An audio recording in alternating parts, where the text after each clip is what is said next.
It is a return to Winnipeg for Patrick Laine and Jack Roslovic. It is another chance for Pierre Luc Dubois to have his revenge game against the Blue Jackets. But it's not all game news today. We're also going to talk about some injury news. We're going to talk goaltending and a little bit of more fun stuff. We've got some contract talk to do as well. That's what's coming up today on Locked On Blue Jackets.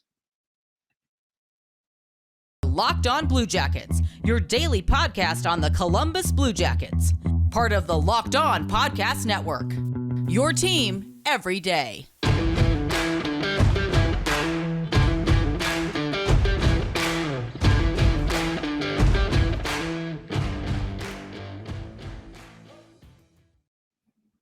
Hello and welcome to Locked On Blue Jackets. We're part of the Locked On Podcast Network, your team every day.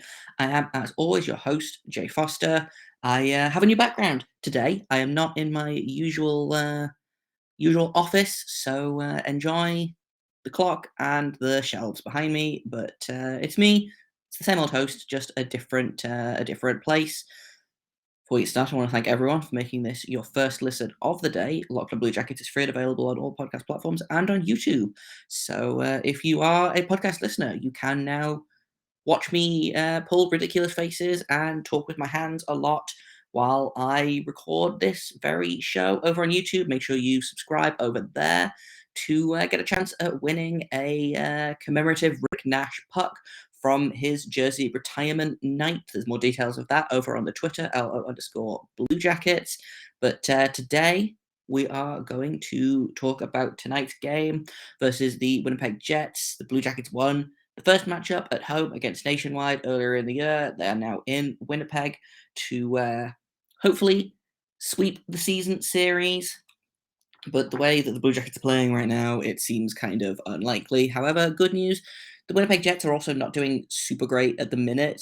So we're going to take a look at kind of a general preview. We're going to look at how Pierre Luc Dubois is doing this season specifically. And we're also going to talk about Joonas Korpisalo being shut down for the season. And we've got a little bit of Monsters talk as well, as there's been some new signings and new contracts happening in AHL land. So we'll start off with a breakdown.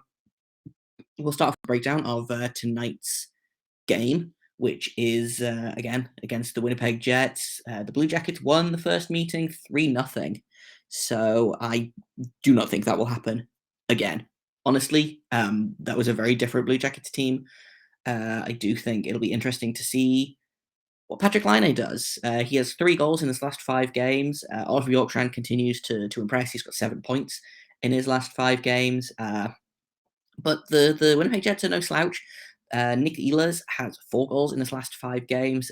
Kyle Connor has 11 points in his last 5 games. So honestly, like for me, watching the Winnipeg Jets very little as I do, I don't understand why Nick Ehlers, Kyle Connor, and Pierre Luc Dubois are not stapled together. But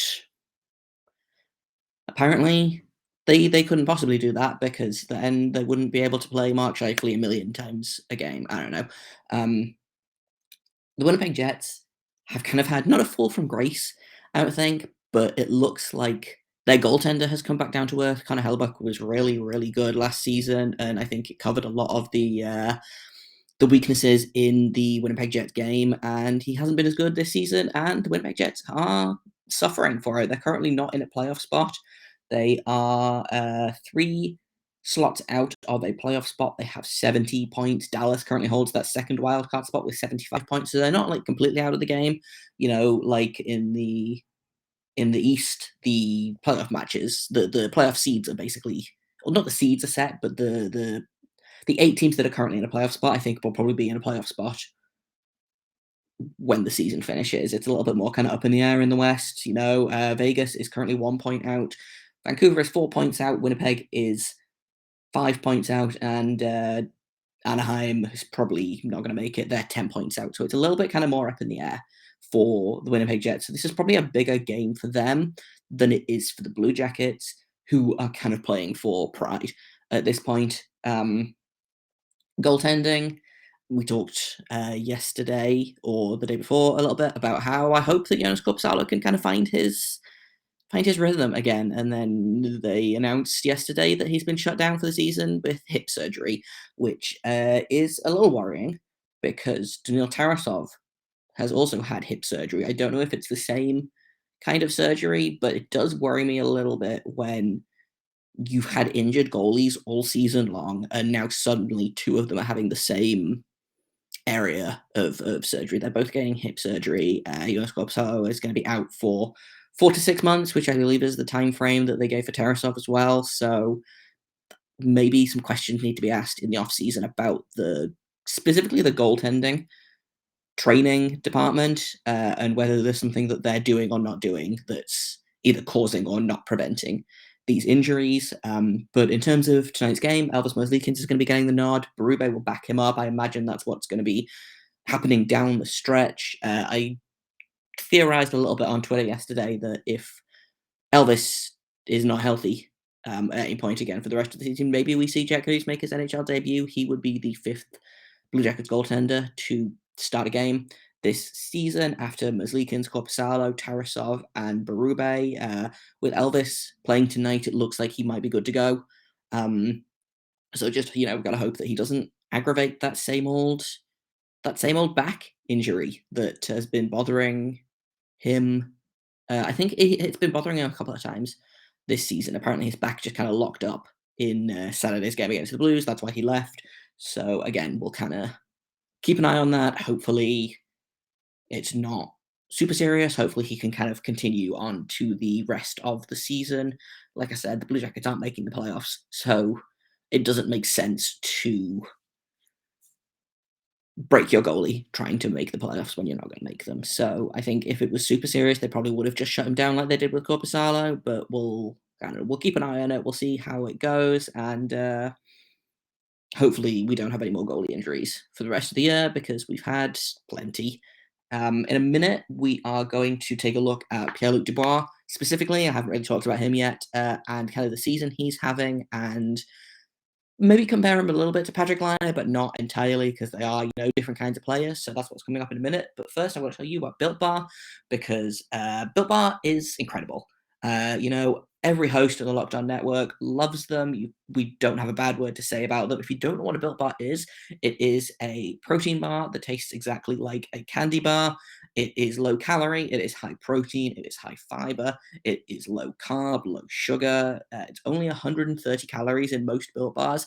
And if you haven't tried the Built Puffs, you're missing out on one of Built Bar's best tasting bars. A Built Puff is the first ever protein-infused marshmallow. They are fluffy, they are marshmallowy, they are covered in 100% chocolate. They are incredible. They come in a bunch of really nice flavors: churro, coconut marshmallow, banana cream pie, and I believe as of right now, they have a brownie batter Built Puff, which just sounds incredible. So I will be running straight to built.com to buy some of those, and you should as well, because here's the best bit. If you go to built.com, you can use promo code LOCKED15, get 15% off your order. Once again, that's promo code LOCKED15 for 15% off at built.com. Welcome back to Locked On Blue Jackets. Let's talk Pierre Luc Dubois, who, as we all know, traded to the Winnipeg Jets in return for Patrick Laine in January of 2021. So this is his second season with them. He had some injury trouble in the first season, just kind of like Patrick Laine, and I don't think either of them had a really great first season with the club, but having, paid a little bit of attention to the Jets this season and talking to Harrison Lee of Locked On Jets, Pierre Luc Dubois can change a game by just kind of willing it, honestly. In terms of points, he is, I think he's leading the Jets in points, which would not surprise me. He is third on the team in points currently with 50. He would be leading the Blue Jackets in points because the Blue Jackets can't score to save their lives. He has been having a much better season. He is at 25 goals, 25 assists. He is one goal away from 100 career goals, so I fully imagine that he is scoring tonight because, again, Pierre Luc Dubois Revenge Tour. and the Blue Jackets love to let guys score milestones. So that'll be his 100th career goal in his 345th game, which is pretty neat. I miss Dubois a lot. I think he's a fantastic player. I'm still upset or sad, I guess, that we couldn't figure it out. That there was clearly some kind of breakdown between him and the team that was irreconcilable, and now he seems to be doing really well in Winnipeg, which is great. I'm super happy that he's having a much better season. I'm also happy that Patrick Laine is having a pretty good season. So Pierre Luc Dubois, 25 goals, 25 assists in 60 something games. Patrick Laine is just behind him. He's got 25 goals, 23 points, and 48 games, but he's done it in 19 fewer games. So it really depends on how you look at it. Do you want that kind of high octane offense that Patrick Laine gives you, or do you want the kind of the more all round game? Pierre Luc Dubois can be a number one center in this league. I think he's the next man in for the Winnipeg Jets whenever Blake Wheeler finally gives up and allows Pierre Luc Dubois to have that top line center spot. But as of right now, they're both clearly doing really well. And it's hard to say who won that trade. I was hoping that we could, sit down with Harrison at some point. Maybe at the end of the season we'll do it and we'll look at how their seasons have gone, how their kind of the last couple of seasons have gone for them. And I believe they're both in contract years at the minute. I believe Patrick Laine he's an RFA at the end. And I believe Pierre Luc Dubois signed a 2-year deal just prior to the start of last season with the Blue Jackets. So that will be up at the end of this season. So he will also be in for a contract. I'll be interested to see if he signs another kind of shorter deal or if they lock him up long term. If they're smart, they'll lock him up long term. But I've talked a lot about Patrick Laine's contract and what that could look like. I could see a very similar contract for Pierre Luc Dubois, which great for him. I would take it back on the Blue Jackets in a heartbeat. So I'm fully expecting him to cause trouble tonight. Is probably the kindest way of putting it. He can do that. He can change the tide of a game by himself, and I fully expect him to do that. He did not do that in his homecoming in Columbus, but maybe he'll do it tonight. I would not be surprised. I am going to predict a 4-3 Winnipeg Jets win because my terrible hockey children are disappointing. But I would love to be wrong. So we'll see. Tomorrow, like always, we're going to do a special weekend edition of Locked On Blue Jackets. We're going to break down tonight's game and look ahead to tomorrow night's game, which I think is against Minnesota, which I'm sure we just played though. Yeah, tomorrow they're going to be playing Minnesota at Minnesota. So we'll do a preview of that. But in a minute, we're going to go into our third segment here. And we're going to talk a little bit about some new contracts for the Monsters. We're going to do a little bit of a Monsters Monday, except on Friday. So a Monsters Friday, I guess. But first, I'm going to tell you about Bet Online, because it's that time of year again. The college basketball tournament, March Madness, is finally upon us. And from all the latest odds, contests, and player props, betonline.net is the number one source for all of your sports betting needs and information. And they remain the best spot for all your sports scores, podcasts, and news this season. And it's not just basketball. BetOnline is your continued source for all your sporting wagering information needs, including live betting and your favorite Vegas casino games. If you wanted to put some money on Luc Dubois scoring a hat trick tonight, then I think you would be very wise to do so. And you can do that at betonline.net. So head to the website today or use your mobile device to learn more about the trends and action, because BetOnline is where the game starts. So it's not as exciting as Patrick Laine scoring a hat trick potentially against the Winnipeg Jets, which again I would absolutely love to see it. Just a little bit of Monsters news. They have continued to struggle. They had a really strong stretch the past kind of couple of weeks, and then they had a really tough week last week. So hopefully they can kind of pick back up. But someone that has really kind of shone in the last couple of weeks has been a guy called Robbie Payne. So Robbie Payne was with the ECHL's Adirondack Thunder for most of the season. He got a PTO with the Cleveland Monsters 19 games ago. In those 19 games, he has 11 points, he has 5 goals and 6 assists, and he has just been signed to a 2022-23 AHL contract based on presumably this strong run of play that he's been on. I am super happy, super excited about that. I think he's been really, really good for a very lackluster Monsters team.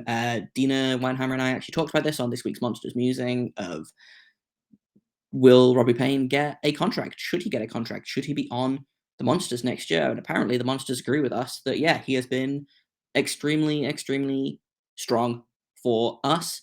And hopefully he will continue to do that next season and beyond. And the other news is Owen Sillinger, who, yes, is the brother of Cole Sillinger, has been signed to a PTO for the rest of this year and a 2022-23 AHL contract. So he will be with the Monsters through this season and next, which is extremely, extremely fun. He is Cole's older brother. He had 47 points this season with Bemidji State, which is 5th in college hockey overall. So I believe Bemidji just got knocked out of the Frozen Four contention very recently. So obviously he's turning pro, and he's doing it in Columbus, which is great. Obviously, I don't believe he was born in Columbus. I believe Cole is the only one of Mike Sillinger's children that was, but super great to have another Sillinger brother in the organization. I'm super excited to see how he does, how he is compared to Cole. If they're similar players, then I think the Monsters got a good one. So you love to see it. You really do. Both of these guys, I think, are not going to be, world changers in terms of the Blue Jackets necessarily, although I wouldn't be surprised if Robbie Payne kind of plays his way into maybe a two-way contract at some point. If he continues the kind of the runner play he's on at the minute, he's been one of the Monsters' best forwards for this kind of little stretch of the season. So again, I would love to see if he can continue that. If he can play his way into an NHL contract, then incredible. Same for Owen Sillinger. I don't know that either of them will do that, but if they can recreate kind of what they've done this season, next season, especially Payne, then I think Monsters fans are going to love these guys. And if Owen plays the same way that Cole does, then again, Monsters fans are going to love him, because Cole Sillinger has kind of walked into the NHL as an 18-year-old and I think he's been very quietly impressive, and I don't think anyone's talking about it apart from, me from the rooftops very, very loudly. But Tony Ferrari had some really great things to say about Cole Sillinger and how good his season's been. Obviously, he hasn't been kind of as flashy as a guy like Lucas Raymond or a guy like Trevor Zegras. Morris Seider's going to win the Calder, and he should, because he's been phenomenal. But in literally any other year, I think Cole Sillinger would be in Calder contention, and it's a shame that he is not.